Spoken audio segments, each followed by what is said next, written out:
it a cancer on society, even urging Americans to log off. Do you think that is, a fair depiction of social media and the potential consequences from it? I do think that that is unfortunately the right starting point for a lot of this conversation, because social media changes the timeline for everything that happens. Everything's immediate, everything is urgent. And I think it's what we're seeing with schools around the country right now. In New York, for example, we have a new bell-to-bell ban on cell phones because kids were disengaging. They were retrenching into kind of these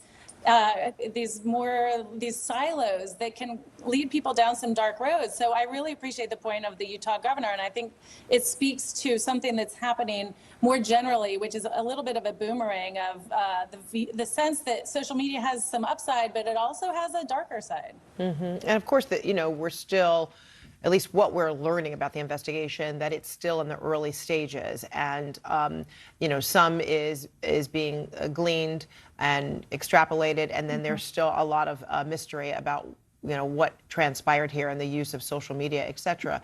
The governor suggested that the alleged shooter, however, was radicalized by the internet's dark culture. What does that mean to you?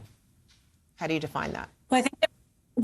I think it means going down rabbit holes and spending long periods of time by oneself in a room and not coming out and engaging with a real world. And I don't mean to say that online culture is not a real world, but it can be very confirmatory and reinforcing and not allow you to kind of have your emerging views put in check with a broader society. So I think that's what a dark world means, and I think, again, that's what it's interesting to me, for example, that a lot of individuals in big tech like Mark Zuckerberg doesn't give his kids cell phones. I think that's no accident. It's because people realize that there is a dark side.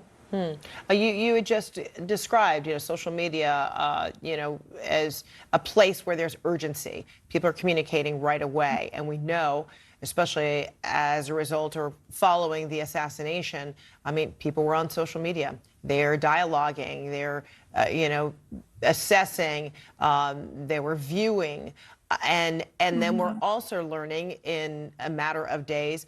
There have been a lot of people who have lost their jobs and their livelihoods as a result of things that have been said, how they've characterized things, whether it be on social media or on a public square. We understand a Middle Tennessee State University employee was fired after writing that they had zero sympathy for Kirk's death. A variety of things have been said. These are just some of the examples.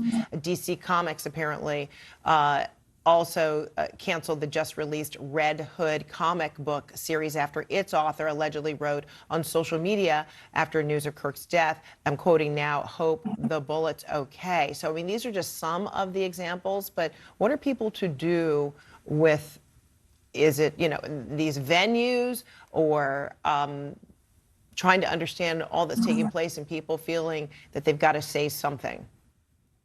And I think so there's the kind of sender and the receiver. I think what stands out to me is the speed of amplification. So something that might have been an obscure letter to the editor in Albany now becomes quickly amplified to all corners of the globe. 96% of Americans are online. And so technology can take a single remark into a reputational crisis for companies. And so I think that creates a real sense of liability for these companies. And it's a really difficult needle to thread because the political currents are changing so quickly, and they're facing this public pressure to do something. And they're facing this pressure to do something quickly. And so it really creates, I think, a real predicament. And it comes back, I think, to the Utah governor, which is trying to urge people to take a step back and try to lower the political temperature. Sarah Krebs, thank you so much. Thank you.